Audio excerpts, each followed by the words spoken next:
Engineering counselling తేదీల ఖరారుపై సందిగ్ధత కొనసాగుతోంది.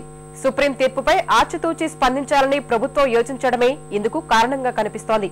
ఏకీకృత ఫీజు విధానంపై సుప్రీం ఇచ్చిన తీర్పుపై ఏఎఫ్ఆర్సీ ఇచ్చే నివేదిక ఆధారంగా మంత్రివర్గ ఉపసంఘం వివిధ అంశాలను అధ్యయనం చేయనుంది. ఇందువల్ల ఈ నెల 6న ప్రారంభం కావాల్సిన కౌన్సిలింగ్ లో జాప్యం తప్పేట్టు లేదు. లక్షల మంది విద్యార్థులు, తల్లిదండ్రులు ఎదురు చూస్తున్న ఇంజనీరింగ్ కౌన్సిలింగ్ ప్రారంభానికి ఆటంకాలు ఎదురవుతూనే ఉన్నాయి. ఏకీకృత ఫీజు విధానంపై సుప్రీం నిర్ణయంతో కౌన్సిలింగ్ లో మరింత జాప్యం జరిగేలా కనిపిస్తోంది. సర్కార్ ఇదే అంశంపై మల్లగుల్లాలు పడుతోంది.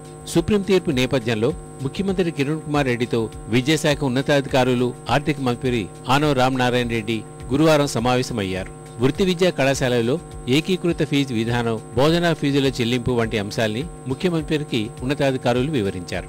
రాష్ట్ర ఉన్నత విద్యాశాఖ ముఖ్య కార్యదర్శి ఎంజీ గోపాల్, రాష్ట్ర ఉన్నత విద్యా మండలి చైర్మన్ జయప్రకాష్ రావులు రాష్ట్రాల్లో సుప్రీం తీర్పును అనుసరించి ఎదురయ్యే ప్రధాన అంశాలను సీఎం దృష్టికి తెచ్చారు. గతంలో బోధనా రుసుములపై ఏర్పాటు చేసిన మంత్రివర్గ ఉపసంఘానికి ఈ ఫీజుల వ్యవహారంపై ఏఎఫ్ఆర్సీ ఇచ్చే నివేదిక అప్పగించాలని ఈ భేటీ తర్వాత నిర్ణయించారు. సుప్రీం తీర్పు పూర్తి పాఠాన్ని అధ్యయనం చేసి ప్రభుత్వానికి మంత్రివర్గ ఉపసంఘం సిఫార్సులు ఇచ్చిన వెంటనే కౌన్సిలింగ్ తేదీని నిర్ణయించాలని సీఎం చెప్పినట్టు సమాచారం.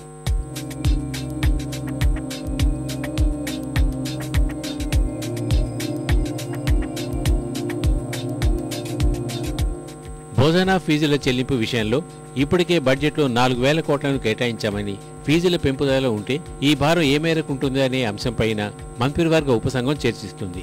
కళాశాల యాజమాన్యాలు పాత ఫీజు విధానాన్ని కొనసాగించడానికి సుముఖంగా ఉండటం, బోధనా రుసుముల చెల్లింపులు ఏ చట్టం ప్రకారం చేస్తున్నారని రాష్ట్ర ప్రభుత్వాన్ని సుప్రీంకోర్టు ప్రశ్నించడం వెరసి ప్రభుత్వానికి కొంత సంకట స్థితిని కలిగిస్తున్నాయి. గత ఏడాది జూలై 28న కౌన్సిలింగ్ ప్రారంభమైతేనే ఇంజనీరింగ్ అడ్మిషన్లు ఆరంభమయ్యాయని భావించిన తరుణంలో ఈ ఏడాది మరింత జాప్యం తల్లిదండ్రుల్ని తీవ్ర ఆందోళనకు గురిచేస్తోంది.